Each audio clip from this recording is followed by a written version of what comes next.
Good afternoon.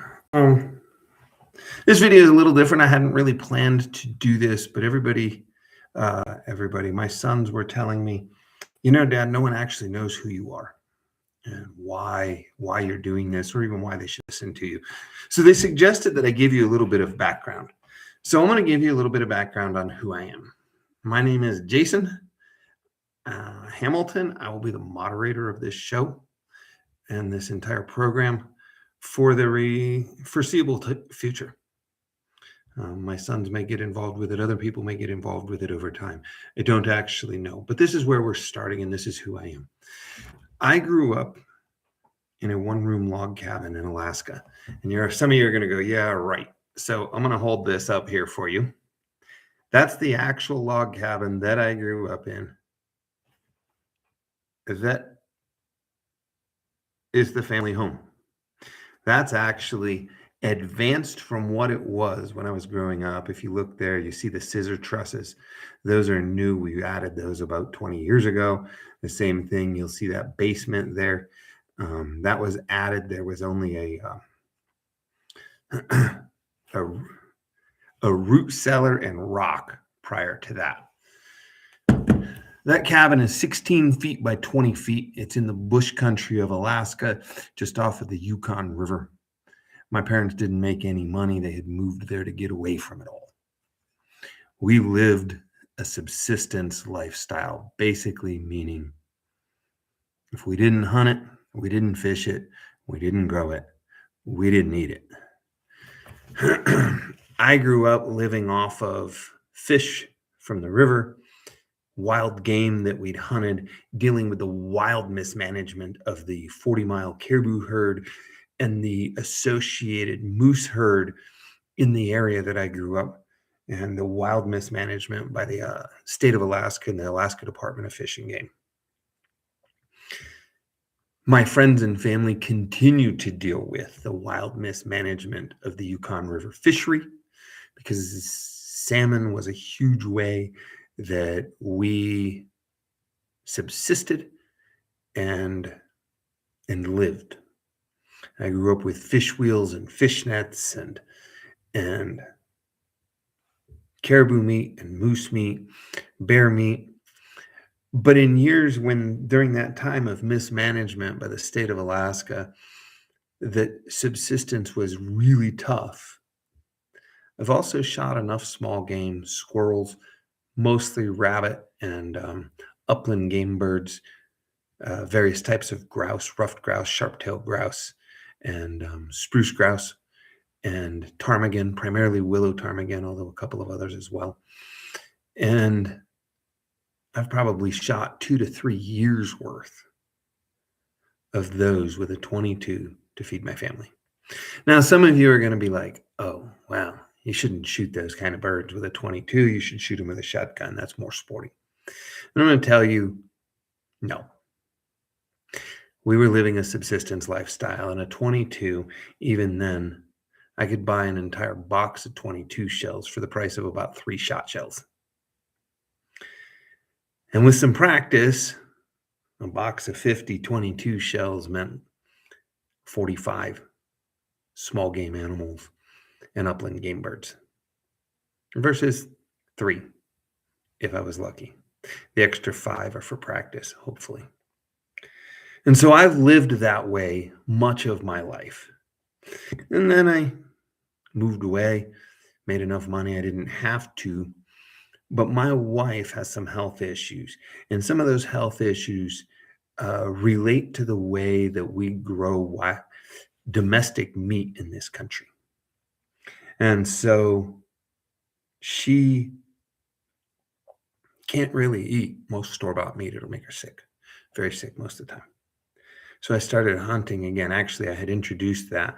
She thought she was allergic to meat, but I introduced her to wild game meat, and she was able to eat that. And that's how we found out that she was actually able to eat organic meats,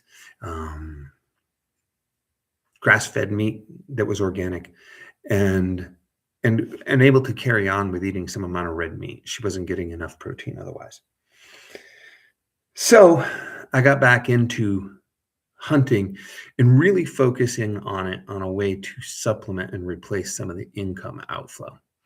And then through all of that, people will have told me, "Oh, you can't do that. You can't." And the truth is that you can. So I spent 18 years of my life as a subsistence hunter, and we did. That's how we lived. I've eaten so much salmon, so much small game, but that was mostly all we ate. And when you ate a chicken, I ate a grouse. And when you ate fish sticks or a fish sandwich from McDonald's, I had salmon or grayling or northern pike mostly. And when you had burgers or steaks, I had caribou or moose, mostly caribou.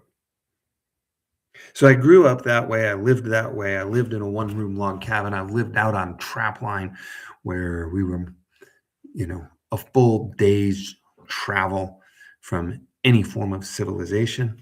I didn't mention it. That one room log cabin that you saw did not have running water, electric, or a phone until I was a senior in high school when we got electric.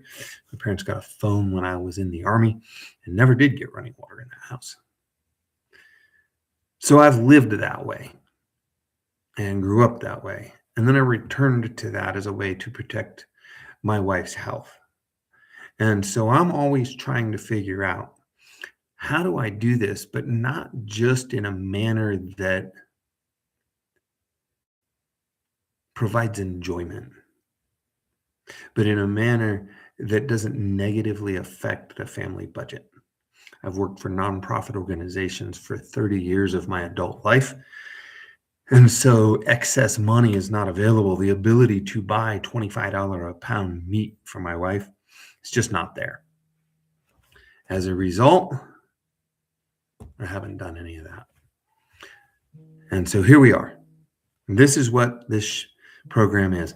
If you fall into the category of somebody who really, really wants to learn to that you're supplementing your income instead of being detrimental to it, if you want to learn, I'll probably include stuff on prepping. I don't consider it prepping.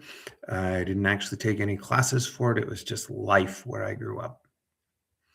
But any of those sorts of things.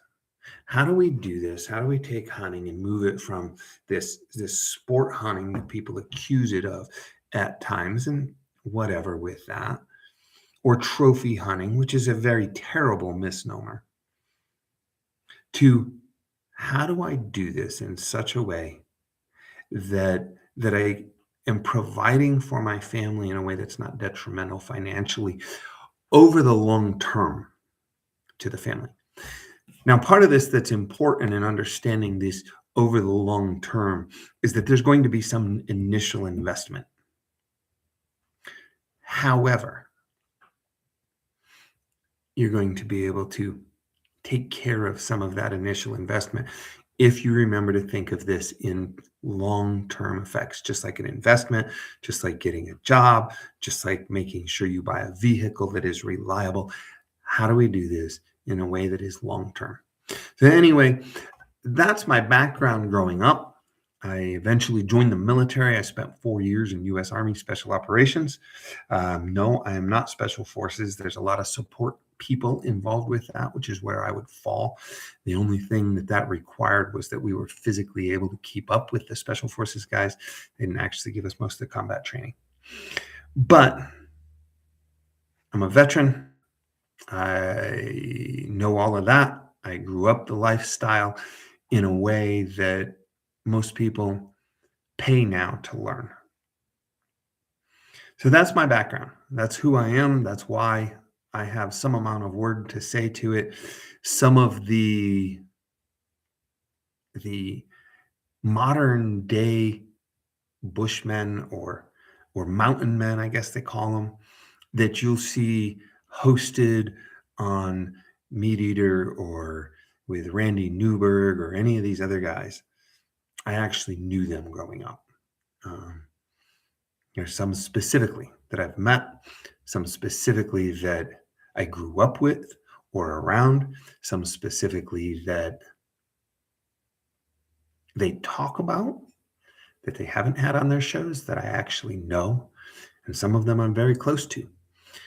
Some of the ones that you find on Life Below Zero, I'm very close to. Some of them I have known since they first moved to Alaska because I knew them that way. Some of them I have known their entire lives. I remember when one of them was born. Um, so, how do I know this works? Well, I've lived it, I've done it, I continue to do it. So, we're going to try and do this as an experiment to show it can be done, to show what can be done that works, and this, even the things that don't. And you're going to see some things on here that didn't work. And that's the point. And hopefully, through all of that, you will learn how to make hunting a part of your budget, not a part that detracts from your budget. Hope you have a great week.